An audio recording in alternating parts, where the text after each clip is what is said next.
What's changed in this life?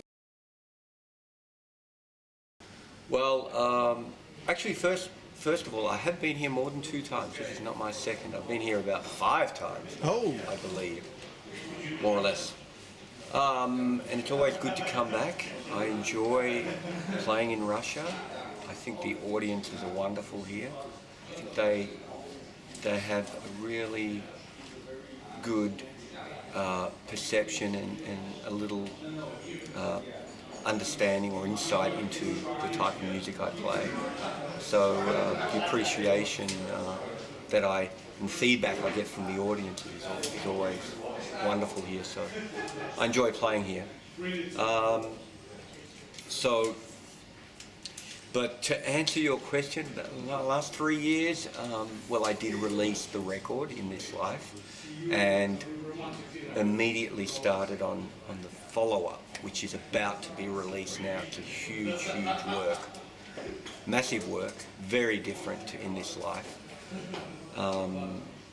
It's a symphonic record, orchestral, so it's just drums, it's rhythm section, drums and bass, with orchestra.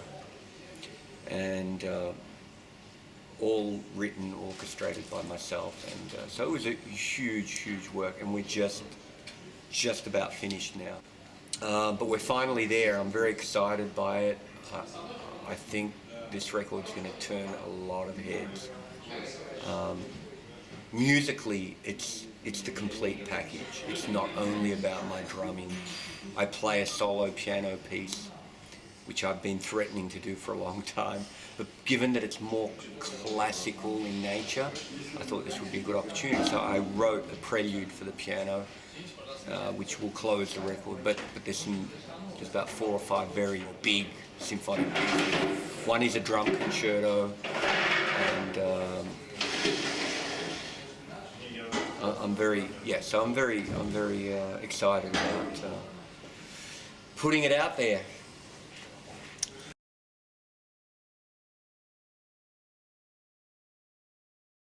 I think it's a natural evolution of my musical life. I mean, I started so young. I started doing gigs when I was 3 years old. Yeah, my father, and then the band Cloud9, as you mentioned, or Taste, which became Taste. That was my early training, really, of getting out and playing a lot of gigs and playing hard, solid rock. Yeah. And we were a young Australian band, and from there things progressed. I got into fusion and jazz and different styles of music, and I wanted to explore all the possibilities, and therefore I started all these different projects. No, I don't know, something about that record. I wanted it to represent my life this far.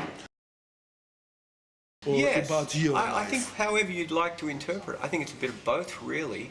If you read the liner notes and the track notes, it gives you a little insight. It's quite poetic and quite deep, but it's that interaction between our lives and our our private lives and our social lives and our musical lives, and I think personally I'm a bit of an introvert. I'm not really a sociable person. I don't get out there. I spend a lot of solitary time in the confinement of my beautiful studio and making music, and that's how I speak to the world. I have trouble speaking to the world in words. I have to do it through my work, through my music, sometimes I feel slightly, almost like a social outcast. I feel a little awkward in public situations. I never feel comfortable going out to bars or, I guess I've grown, if I'm honest with myself, I've just grown to be comfortable being in my own company and trying to expand myself artistically, and that's probably given me the most peace and enjoyment in life. So that's in this life is kind of about all these little nuances in life, you know, our interactions privately and socially.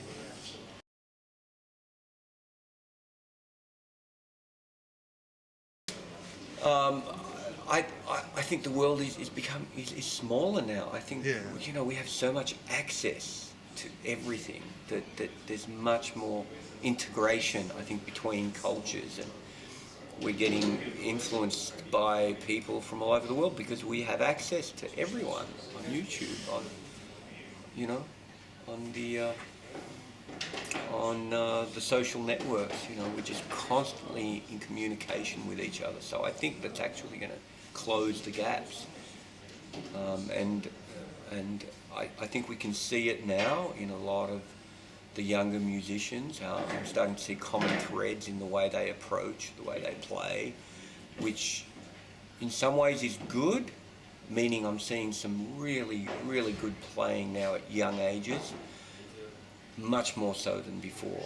I mean, I had to really struggle for years to get where I am, and you know, some of these kids are kind of starting from that point, more or less, you know, maybe not with that same depth, but on the surface it's quite impressive. And but by the same token, there's an element of sameness, you know, where I'm starting to see just a little bit, you know, a little bit of a carbon copy, everyone kind of sounding almost like everyone else. So that's a bit of a danger, but nevertheless impressive in what is being done. But we still need to strive for originality. You know, we need to speak. You know, when you're making art, you've got to have, one of the main ingredients is originality and having something to say, not just trying to say or repeat what someone else has already said and done. So that's my 2 cents worth. Are there problems with live audiences? Yes and no. I mean, it really, different countries. It depends. Different countries, different cities even. You know, some tours you know, last time, for example, we were here, only 7 months ago, we had record crowds almost every venue. I know for a fact here in the Kozlov Club, where we are recording this interview today, just before soundcheck, we had the biggest crowd they've ever had. So in Russia, it seems to be a really nice territory for me, and yet the US is a very hard market for this kind of music. And it depends, I guess, from artist to artist and territory to territory. You know, I don't think there's any hard and fast rules, but playing this genre of music is certainly a challenge. I try not to, because I'm lost. I don't know what people, but I guess there's elements of progressive. It's not straight fusion, and it's not really progressive rock. It's somewhere in between there. So I'd have to call it progressive fusion. It's kind of got a heavy edge to it. At the same token, it's a little more refined and a little more improvisatory than regular progressive music. So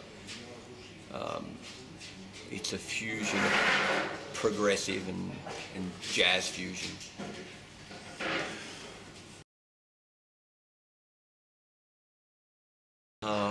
Well, for me, I can only speak on behalf of myself. Like I said, the next stop for me is this new record, which I think is going to make a really big statement. You know, I was talking earlier about originality and uniqueness. Well, this record, I can say with total confidence, is going to make that statement. I don't think drums have ever been recorded in this context with such epic and dramatic orchestral pieces. So I'm thinking that this is my next step for now, Whether it will ever get on the concert stage, I don't know, because it's a big undertaking to have a 60, 70, 80 piece orchestra to play this. But certainly it will be quite an experience for anyone who's into some exciting new music. So that's my next step. And beyond that, I'm not sure what's happening with music. It's going in all kinds of directions. Thank you. Thank you very Have a much. nice gig.